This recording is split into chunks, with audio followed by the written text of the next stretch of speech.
Friday.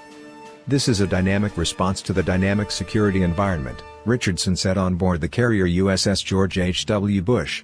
"So as we've seen this great power competition emerge, the Atlantic Ocean is as dynamic a theater as any, in particular the North Atlantic. So as we consider high-end naval warfare, fighting in the Atlantic, that will be the Second Fleet's responsibility." Navy officials had previously recommended reactivating the fleet as part of broader reviews following last year's row of deadly collisions among ships in the Japan-based 7th Fleet. In a separate statement, Richardson invoked Defense Secretary Jim Mattis's National Defense Strategy as key guidance to re-establish the fleet, which will extend halfway across the Atlantic until it meets the area of responsibility for the Italy-based 6th Fleet. Mattis's framework, released in January, said long-term strategic competitions with Russia and China are the top Defense Department priorities as the Pentagon seeks to pivot away from counterinsurgencies that have consumed funding and exhausted resources since September 11, 2001. Defense officials and analysts have said those operations took attention away from modernizing the military, allowing Russia and China to close the technological gap with newer and deadlier weaponry.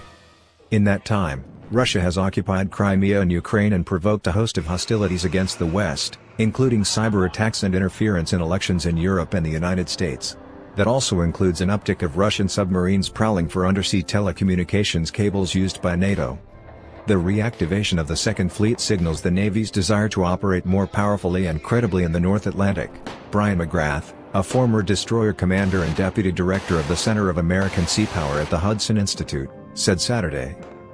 One concern the Second Fleet will immediately address, the threat from a now modest number of Russian nuclear attack submarines capable of cruising in the depths off the East Coast, McGrath told The Washington Post. Submarines like the nuclear-powered Yasen-class fleet are equipped with hypersonic anti-ship missiles and nuclear-capable missiles that can reach any city on the eastern seaboard within range, he said. Russian submarines can also create a hazard of mines and anti-submarine missiles that would complicate a deployment in support of NATO allies, risking an escalation of tension with U.S. cities in range, he said. Patrols will likely start soon after and involve manned and unmanned surface ships, attack submarines and air surveillance by P-8 Poseidon aircraft, a subhunting warplane. McGrath also said having a likely 3-star vice admiral at the fleet will improve coordination with NATO allies, particularly with Northern Europe and the United Kingdom. The Second Fleet's reactivation will free up the Navy's fleet forces for its original mission to train and provide forces to commanders worldwide.